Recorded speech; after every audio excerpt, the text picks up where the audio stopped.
قرية العيشة، وهي قرية كردية من عشيرة إيل بقلي، منهم عائلة الكردي.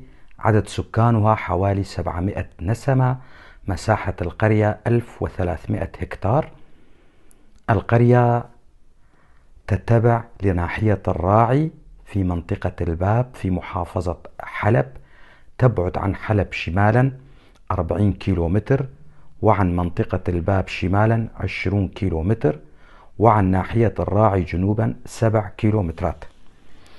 القرية على الطريق الواصل بين أخترين وجرابلس، يحدها من الشمال قرية ألجي، ومن الجنوب قرية تلجرجي، ومن الغرب قرية جبين، ومن الشرق قرية عامرية.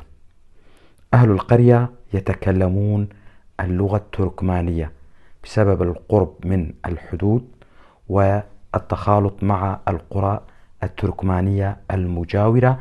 لذلك تدعي دولة الاحتلال التركي بأن القرية تركمانية، وهي ليست كذلك، بل قرية كردية.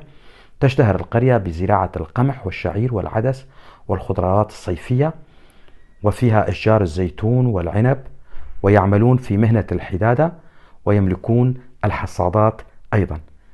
هذه القرية أيضا تعرضت للقصف المتبادل بين داعش وفصائل المعارضة السورية، مما أدى إلى تدمير منازل في القرية وتهجير البعض منهم إلى مناطق آمنة.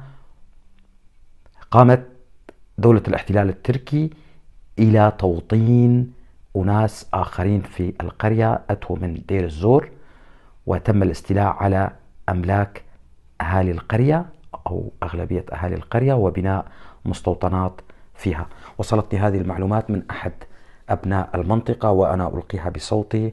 أنا علي عبد الله كولو، محام من منطقة درباسية.